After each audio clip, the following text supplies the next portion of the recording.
Eco Tejas world class electric bike అతి తక్కువ ధరలోనే. Welcome to Suman TV. నేను కిరణ్.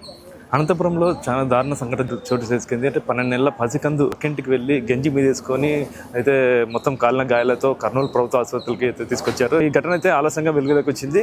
అనంతపురం నుండి ఏదైతే ప్రభుత్వ ఆసుపత్రికి అమ్మాయి పాపని తీసుకొచ్చారో ఇక్కడైతే హాస్పిటల్లో మటుకు వైద్యులు మటుకు సీరియస్గా ఉందని చెప్పి తెలుపుతున్నారు. ఇంత సంఘటన ఎలా జరిగింది, ఆ పాప 12 నెలల పాప ఎలా గాయాలైనాయో అడిగి తెలుస్తుంది. వాళ్ళు తల్లిదండ్రులు ఉన్నారు.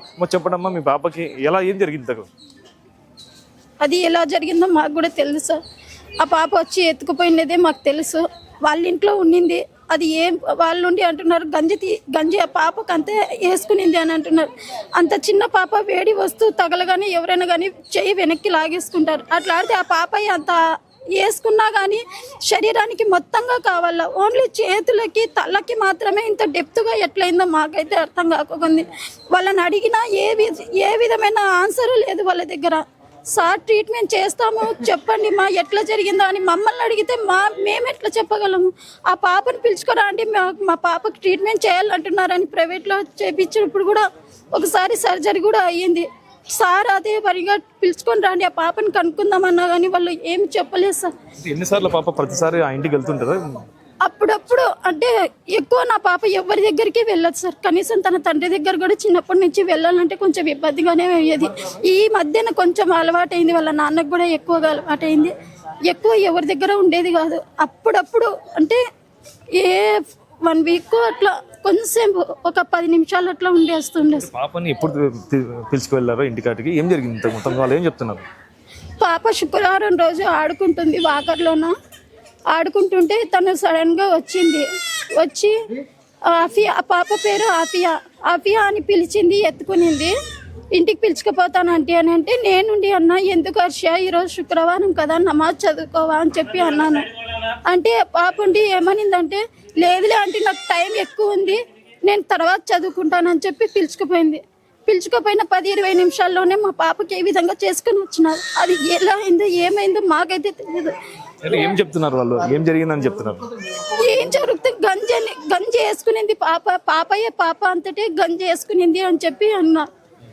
మళ్ళీ మరుసటి రోజు వాళ్ళ నాన్న నుండి ఏమన్నారంటే, పొయ్యి మీద అన్నం ఉడుకుతా అంటే పాప చెయ్యి ఇట్లా అనేసి వేసుకునింది అని అన్నారు. అది ఏం నిజమో ఏం లేదో మాకైతే తెలియదు. లోపల వాళ్ళు గంజి కాదు అని అంటున్నారు. వేడి నీళ్ళలో ఏమన్నా నూనె పడిండొచ్చు, ఇంత డెప్త్గా ఎట్లా కాలుతుంది గంజి అయినా కానీ అని చెప్పి అంటున్నారు.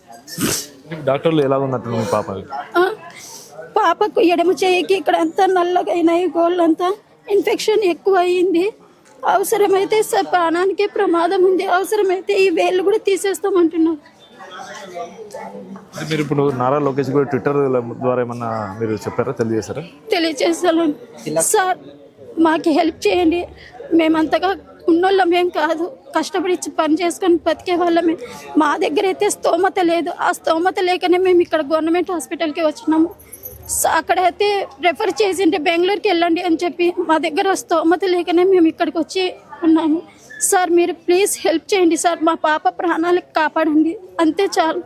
మీరు చెప్పండి అన్న, ఇంతగా సంఘటన ఎలా జరిగింది? ఇంత వాళ్ళ మీద ఏమైనా కేసు పెట్టారా? కేసు ఏం పెట్టలేదు. కేసు అయితే పెట్టలే. మామూలుగా మా పిల్లోడు ఎప్పుడన్నా పోతాంటారు వాళ్ళ ఇంటికి, ఉంటుంటా ఆ పిల్లోడు కొట్టేది చేస్తాండ వాళ్ళ పిల్లోడు. మేము పోనీకుండా ఆపేసాం. 6 నెలలు ఆయా. వాళ్ళు 6 నెలలు పంపించడం లేదని చెప్పి మళ్ళీ ఆ ఉద్దేశంపూర్వంగా ఎత్తుకుని పోయి ఇట్లా చేసినారు. ఎట్లా మాకైతే తెలియదు. వాళ్ళు గంజి వాళ్ళు ఏమంటారు, గంజి ఎత్తి ఇట్లా పోసుకుంది అంటున్నారు. గంజి ఎత్తి పోసుకుంటే మనకి ఇదంతా కాలల్లా, అందులో మంచినీళ్ళ గ్లాస్ కానీ ఎత్తలేని పాప గంజి ఎత్తి ఎట్లా పోసుకుంటుంది? వేడి గంజి ఎత్తి ఎట్లా పోసుకుంటుంది? అందులో ఇదంతా డెప్త్గా కాలిపోయింది పాపకి. చేతులు అంతా డెప్త్గా కాలిపోయినాయి. ఈ చేతులు ఈ మొగటే కాలిండేది. ఈడ కొంచెం పడింది. డాక్టర్లు గంజి కాదు ఇది వేడి నీళ్ళు అంటున్నారు. ఏమని చెప్పారు డాక్టర్లు? గంజి కాదు ఇది, నూనె వస్తాయని ఉంటుంది, లేకపోతే వేడి నీళ్ళన్నా పడి ఉంటుంది అని చెప్తున్నారు. అదే డాక్టర్లు చెప్తాను. మీరు నారా లోకేష్కి స్పందించి అడిగారు అంటున్నారు. ఏమని స్పందన వచ్చింది? అంటే మా పాపకి ప్రాణం పైన వాళ్ళు ప్రమాదం ఉందని చెప్తున్నారు డాక్టర్లు. ఈడైతే చాలా రిస్క్ కూడుకొనింది. పాప ప్రాణమైనా పోవచ్చు అని చెప్తున్నారు. అందుకే మేము వాళ్ళకి వేడుకుంటున్నాము నారా లోకేష్ గారిని. మాకు ప్రైవేట్ హాస్పిటల్లో మంచిగా కొంచెం పాపని ప్రాణాల నుంచి గడ్డ గేపిల్లని మేము కోరుకుంటున్నాం. అంటే మీరు ఏమైనా ఎటువంటి పోలీస్ స్టేషన్లో కూడా కేసు ఏం పెట్టలేదా అనుమానం? మేము కేసు ఏం పెట్టలేము, మా పాప టెన్షన్లో మేము పెట్టలేము. మేము చెప్పండి. పాపకి ఇది వరకు మాకైతే అక్కడ నుంచి ఇన్ఫర్మేషన్ ఒకటి వచ్చింది, మీ పాపకి పడిన వెంటనే ఒక అరుపు అనేది అయితే వచ్చింది. ఆ తర్వాత పాపకి శబ్దం లేకోకుండా నోరు ముచ్చిపెట్టినారంట సార్.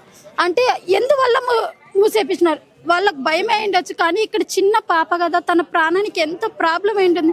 మా ఇంటికి చేరేలోపే పాప హ్యాండ్స్ అంతా ఇక్కడంతా అది ఏమంటారు రాయిలాగా మారిపోయినాయి, అంత ఇదే అయిపోయినాయి. ఆ 10 నిమిషాల్లో 10 నిమిషాలు కూడా కాదు, వాళ్ళ ఇంటి నుంచి మా ఇంటి దగ్గర రావడానికి కనీసం ఒక 5 నిమిషాలు అయితే సరిపోతుంది. అంత టైంలోనే అంత డెప్త్గా పాపకి ఎంత అంతలానే ఎట్లయిపోతుంది, మాకైతే ఇది అనుమానంగానే ఉంది. వాళ్ళు లోపల ఏం చేసినారో ఏమైందో మాకైతే అసలు నాకు తెలియదు. నాకు పాప మీద మాత్రం చాలా అనుమానంగా ఉంది. ఎందుకంటే నేను కూడా చదువుకున్న దాన్ని, ఎమ్మెల్టీ చేసిన నేను, కానీ నాకు ఈ పాపకి అంత ఇదిగా ఎట్లా కాలింటుంది. గంజి వేసుకున్న నరాలన్నీ స్ట్రక్ అయ్యేంత కాలడం అంటే అది ఎంత ముందు జరిగిందో మాకైతే తెలియదు. అది నిజంగా అది న్యాయం కావాలి సార్. ఒక తల్లిగా నేనైతే ఇది న్యాయం కోరుతున్నాను. నా పాపకి ఇంత రాని ఎట్లయిందో మాకు తెలియదు. వాళ్ళు నిజం కూడా చెప్పడం లేదు, కనీసం మాటలు కూడా మాట్లాడడం లేదు. ఆ పాపని దాపెడుతున్నారు. సరే దాపెట్టుకొని వాళ్ళ పాప కాబట్టి ప్రాణం మీదగా ఉందని అంటున్నారు కాదు. ఇక్కడ కూడా మేము కూడా చిన్న పాప కదా, తనకి ఎంత పెయిన్ ఉందో అది అనుభవిస్తుంటే మాకు ప్రాణాలన్నీ పోతున్నాయి. అసలు చెప్పలేము. వీల్స్ చిక్కక ఒక్క కాలికే ఒక 50 సార్లు పడిచినారేమో. ఆ పాప ఎంత తట్టుకుంటుందో, నరక వేదన అనుభవిస్తుంది. అది ఒక తల్లిగా నాకు మాత్రమే తెలుస్తుంది సార్. కానీ నాకైతే నిజం కావాలి, న్యాయం జరగాలి. నా పాపకి ఇంత రానా ఎట్లా కాలిందో, ఫేస్ అంతా అంత అసలు పాప నా దగ్గరకు వచ్చేలోపే చేతులన్నీ గడ్డ కట్టుకొని అయిపోయినాయి, అంత నిలుచుకుపోయినాయి. అంటే ఒక 10-20 నిమిషాల ముందే జరిగిండొచ్చు. నాకైతే పాపకి లోపలే ఏందో చేసినారు వాళ్ళు. బయట నుంచి నీళ్లు చల్లుకొని వచ్చినారంట, అదొక్కటి బయట వాళ్ళు చెప్పినారు. పాపకి నోరైతే ముచ్చిపెట్టినారు, శబ్దం రానికోకుండా ఒక అరుపు అయితే వినిపించింది. వెళ్ళి చూసే లోపే పాపని తీసుకొని మా ఇంటికి వచ్చేయడం చూసినారు బయటి వాళ్ళు, అంతే. లోపల ఏం జరిగిందో మాకు తెలియదు. అంతరాను గడ్డ కట్టడం, పాపకి అంత సివియర్గా రావడము ఎంతకు ముందు జరిగిందో అది మాకు తెలియదు. ఇది మాత్రం నాకు కావాల్సిందే సార్. దీనికి మాత్రం నాకు కంపల్సరీగా వాళ్ళు సమాధానం ఇచ్చి చెప్పాల్సిందే. ఒక తల్లిగా నేను ఇది రిక్వెస్ట్ చేస్తున్నాను. నాకు ఏదైతే పక్కింటికి వెళ్ళి కాలిన గాయాలతో తిరిగి రావడంతో తల్లిదండ్రులు అయితే షాక్కి గురయ్యారు. పక్కింట్లో ఏం జరిగింది అనేది ఇంతవరకు మాకు తెలియలేదు. ఒక అరుపు అయితే అనిపించింది, కానీ ఆ పాప కాలిన గాయాలతో అరవడంతో వాళ్ళు నోరు కూడా నొక్కారు, అరుపు బయటకు రాకోకుండా అని చెప్తున్నారు. ఏదేమన్నటికీ ఆ ఇంట్లో ఏం జరిగింది అనేది మాకు అనుమానాలు అయితే బయటకు రావాలా, వాళ్ళపైన తగిన యాక్షన్ తీసుకోవాలా. అంటే వాళ్ళు అంటే కావాల్సిన చేస్తారా, లేదంటే ప్రమాదవశాత్తు జరిగింది అనేది ఇంకా మాకు తెలియాల్సి ఉంది అని చెప్పేసి తల్లిదండ్రులు అయితే తెలుపుతున్నారు. అలాగే ఇక్కడ పాప పరిస్థితి అయితే చాలా సీరియస్గా ఉందని చెప్పి వైద్యులు చెప్పారు. ప్రైవేట్ హాస్పిటల్ తీసుకెళ్తే పాప మెరుగైన చికిత్స అందించాలని చెప్పేసి ఆర్థికంగా మేము బలహీనంగా ఉన్నాం కాబట్టి ఇటు మంత్రి నారా లోకేష్ గారు కానీ, సీఎం చంద్రబాబు నాయుడు గారు కానీ మాకు సాయం చేయాలని చెప్పేసి అయితే తల్లిదండ్రులు వేడుకుంటారు. ఇది ఇక్కడ పరిస్థితి. కెమెరా పర్సన్ నాగబాబుతో కిరణ్, సుమన్ టీవీ, కర్నూలు.